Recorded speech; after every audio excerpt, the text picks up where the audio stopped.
Money FM 89.3, the best of Saturday mornings. Wide World on Money FM 89.3. And joining us now is John Shepherd Lim, the Chief Wellbeing Officer at the Singapore Counselling Centre. The confetti has settled, the champagne is dry, and now we're thinking about another year of our promises, or maybe not, to ourselves. John, welcome to the studio. Great to have you with us. Thank you very much for having me. Absolutely. You are in the counseling world. Of course, the Singapore Counselling Centre counsels people on a lot of different issues. But I know that you have spoken about this idea of New Year's resolutions. Is it a good idea to make them from your perspective? Indeed. Now, we must realize what is the key reason people make New Year resolution. This is very, very important for the subject. The key reason why people make New Year resolutions is because they see a gap between their present self and the ideal self. And now, the gap does not mean that person is lacking something. For example, that person could be contented with his fitness level, his health, but he wants to be fitter. He wants to be stronger. Hence, he set up a New Year resolution to embark, for example, on an exercise regimen to enhance that. And then on the flip side, there are those who see the gap, on not so positive side. For example, they could be, they may set a resolution, for example, that I'm going to quit smoking this year, or I'm going to quit alcohol altogether this year. So hence they set such resolutions. And so it is a reflection of the gap they see in themselves and what their ideal self is. On the other hand, it can become a motivating factor. That is, the seeing gaps in our life is a factor for us to be motivated towards a certain goal. John, on that point, we know that not everyone sticks to their resolutions. That's one tricky point. But I've often wondered, is it because it's not the resolution, it's the fact that sometimes we set such extreme resolutions? It's one thing to say, I want to be fitter in 2025. Perfectly logical, reasonable, attainable goal. But to say, I want to be Arnold Schwarzenegger in 2025, and if I don't become that, then you're going to regress further because you didn't set that goal. So what do you think? Is it about setting attainable goals, realistic goals? Indeed, Neil, you put it correctly. Often the goal set is very, very ambitious. And we must realize that the process is very, very important, not the goal per se. So we must focus on specific and actionable steps towards the goal. For example, in the case that when someone wants to be fitter, instead of saying they want to be like Arnold Schwarzenegger within the year, which is an impossibility. And so they can instead say, I'm going to the gym 3 times a week. I will start slow. In other words, the process is sustainable. And on the first day, they should not overdo it, carrying extremely heavy weights. The body can get hurt or become very sore, and they give up altogether. So specific actionable steps are very, very important. So let's talk about in the case of someone want to quit smoking. And instead of saying, I want to quit smoking altogether, this is very, very drastic because the body is dependent on nicotine. So it is an addiction. So coming out of an addiction is more than just a decision, of saying I want to quit smoking. But the specific attainable, actionable steps are important. For example, if someone is smoking about 15 cigarettes a day, instead of saying, I'm going to quit altogether. Now, this is very difficult because there's a lot of psychological and physical implications for that person. So the person may say, hey, I will take this step. Instead of smoking 15 cigarettes a day, I will smoke just 10.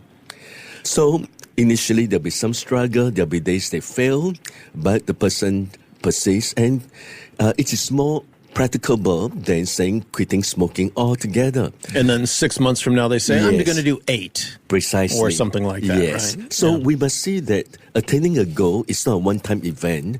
Rather, it is a journey which the person may or may not achieve it within the 12 months.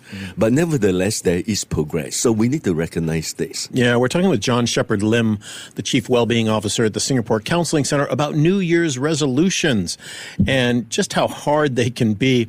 I saw some research. It was done quite a while ago now, almost 10 years ago, that said that in Asia, talking to Singaporeans and Malaysians, about 60% of people managed to stick to their resolutions, which I thought that seemed like a pretty high number.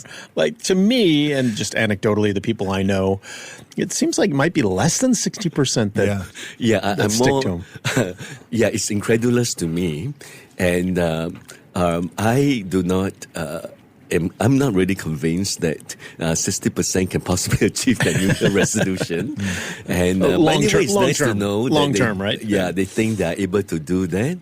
But setting resolutions a goal is something that when one do, it gives them a vision, a roadmap to move towards.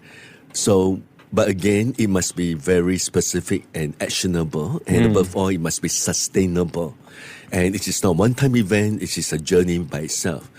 And having friends to support them in the journey is most helpful. Accountability partners, Precisely. if you will. Yeah. Is that a good way to approach these changes? Accountability is a very powerful it's a very powerful relationship and one can undertake.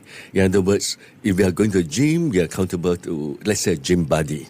And you'll make sure you get up on time and be there at least 3 times a week is most helpful.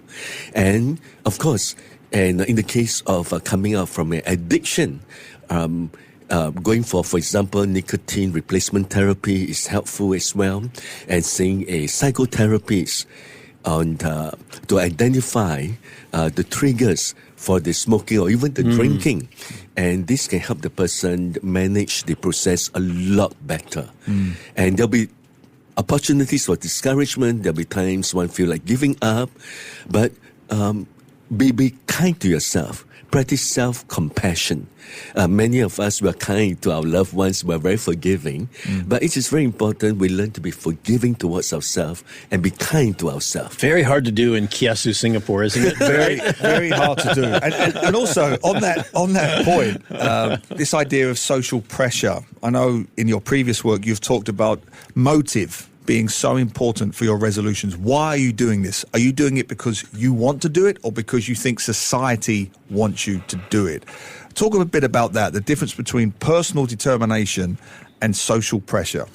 So the key to achieving a goal is based on what I call your personal conviction. It has to be personal, it has to be intrinsic, rather from an extrinsic factor. And this is where the power to change lies in. And when one is personally convicted of the need to achieve that particular milestone, for example, he has added impetus, added motivation to go towards that. And if it is external, extrinsic, it can only go so far. And when the person is not convinced that they ought to achieve that particular resolution personally, but it's doing to please the family members, the office workers, etc., usually it is not sustainable because there's a sense of unwillingness to do it.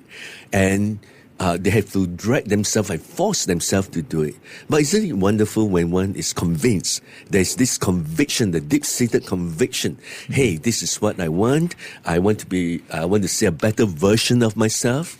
And as a better version of myself, I'm going to be happier. And this is because I am improving myself. I may be taking baby steps, but it is still a step forward. And this is where it is really powerful. Just a brief follow-up on that. I agree with everything you're saying, but playing devil's advocate, if someone was listening might say, but I want to quit smoking for my wife, or I want to lose weight for my husband. Is that a bad motivation? It is not a bad motivation, and but it is very important that the person see the benefits to himself, to his physical and mental health as well.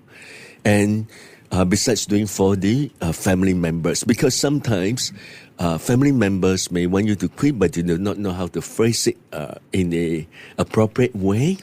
And while you are overcoming and there's no encouragement from them, one can get very discouraged. Yeah. Because you're supposed to quit. Why should I praise you for that? Right? You are becoming normal.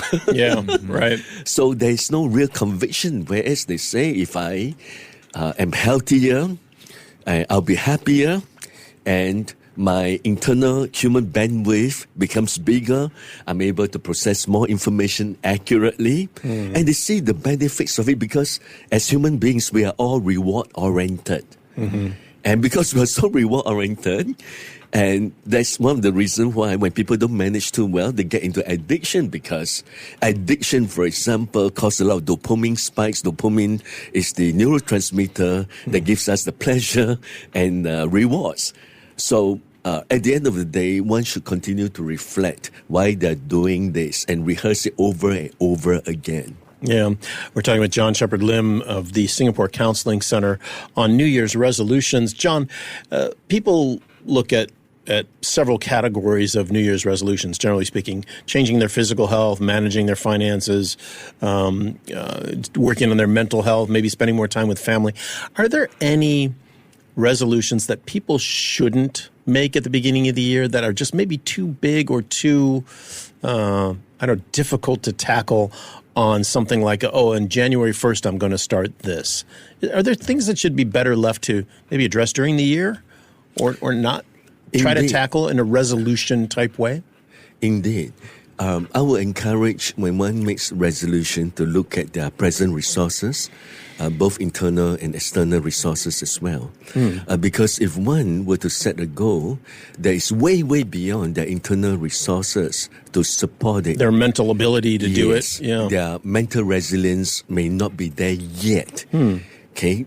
And they set that particular goal, it can result in a lot of self-condemnation, a lot of discouragement, and it's not sustainable, and the person will give up altogether. So they have to be kind of realistic about these as well. Yes, we have to be very practical about it. For example, when one says, I'm going to save, from this year onwards, I'm going to save 40% of my income. 40% of my income. But is it really practicable? Did they do the budget? What are the bills they have to pay regardless?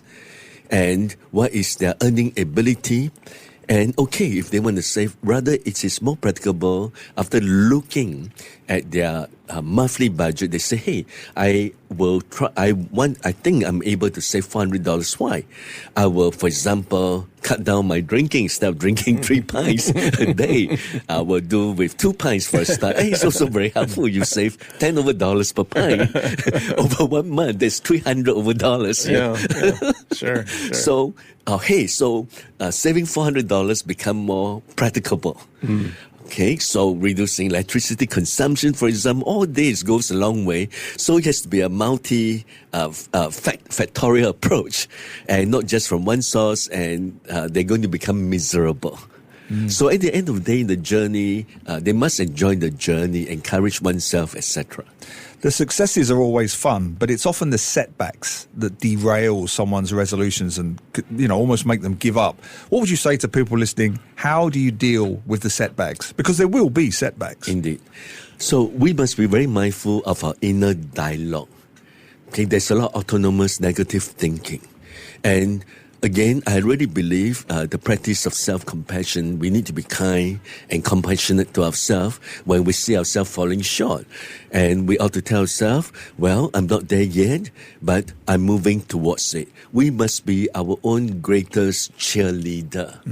And we must learn to cheer ourselves on, forgive ourselves, and just keep on keeping on. We may move forward by 5 steps, but we get pushed back by 3 steps.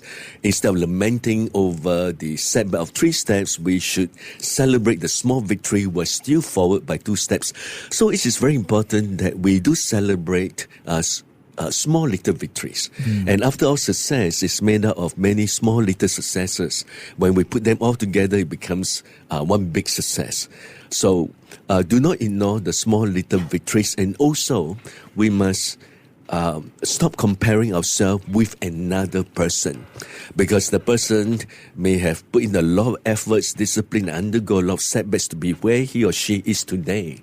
And we're not going to achieve that position overnight. Rather than we can admire and learn from them and continue to work on it. Because at the end of the day, a growth mindset is more strategic rather than a fixed mindset. A growth mindset means you believe that intelligence and ability can be developed, rather than saying, I'm not born like that, I'm not born disciplined, I'm not born mentally strong. That's a fixed mindset. And the outcome often is not desirable. But rather we encourage ourselves, yes, I can be smarter, I can be wiser, I can be more intelligent. Yes, I can improve on my ability. And guess what? And all this becomes very powerful, positive habits matter of time. And the person will really be moving forward and enjoying the process. Wonderful. Awesome, John. Great tips there. Celebrate those small wins. Be realistic. Be specific about how you're going to tackle some of these. All great advice for New Year's resolutions. Do you have a New Year's resolution this year, John? Do you make them? Yeah, I do make them, because this year I'm focusing on the new startup. Okay, I'm developing. I've just launched a mental health app called My Listing. So I'm going to bring it to the rest of Asia. That's my resolution. I'm expecting setbacks. There you go. But we'll keep on keeping on. In any case, thank you, Glenn and Neil, for having me. And I'd like to wish all your beloved listeners a very happy and blessed 2025. Remember, life is a journey. Enjoy the process. Be kind to yourself. Celebrate small little victories. Live happy, live long, and prosper, please. Beautiful. All right, John Shepherd Lim of the Singapore Counselling Centre. Thanks for being with us today. Thank you so much. To listen to more great interviews, download our podcasts at audio.sg or download the audio app. That's AWEDIO, audio at the App Store and Google Play.